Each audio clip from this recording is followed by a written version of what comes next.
The return of James Francis Gill has both startled and delighted critics and collectors alike.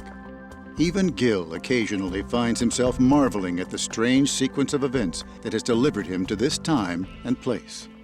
Now, the Sao Paulo and the exhibit, I'm just looking at some of the names that were there. You got James Gill, Robert Indiana, Jasper Johns, Roy Lichtenstein, Claes Oldenburg, Robert Rauschenberg, James Rosenquist, Ed Ruscha, and Andy Warhol, all in one exhibition. Right. That's astonishing. Right. And that was before everyone's fame took off. That was kind of a major show. On May 17, 2007, Christie's held a special auction featuring works by several pop icons from the Sao Paulo 9 exhibition. Many pieces fetched $1 million or more. In addition, one of Warhol's Marilyn Monroe portraits sold for an impressive $28 million. I think James Gill's Marilyn is every bit as good and exciting a painting as Warhol's Marilyn, and I don't see any reason why, if he got into that same auction, why he wouldn't bring millions for his paintings. Marilyn Monroe's image was very popular right at the time of her. It was popular before she committed suicide, but it was very popular at the time. Jim Gill jumped on it right away. I mean, he really did that painting just at the time. And Warhol followed a little bit later, but by using a stock image of Marilyn that was really a photo shoot headshot. Interest in Gill's paintings dealing with cultural figures and political issues began to widen.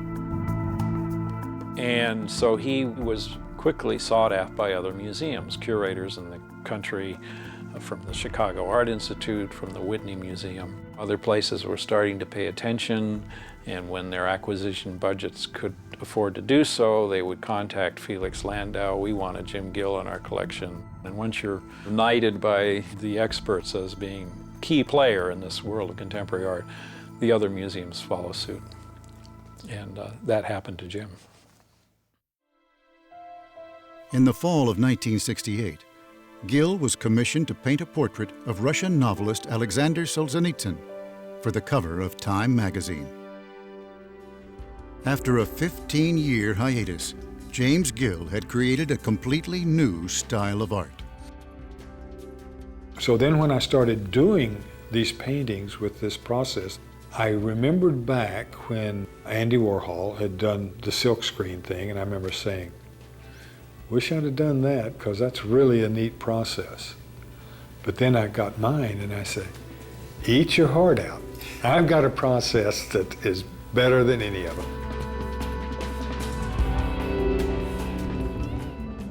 I'm very pleased with the new work, and it hasn't been seen much yet, but I think it definitely will be. It captures a sense of popular culture. It doesn't just render it in a flat way. His sense of color, his sense of a subject, his ability to render, to draw, his sensitivity to color and to design is very strong, and I think that's why he's important. Is it fair to say that in a way you've become freed, that you're not attached to ideas, and therefore your images, your colors, your sense of shape, of line, can rise to the front? It can go anywhere. Yeah. There are no rules to what's on that canvas. I love to paint.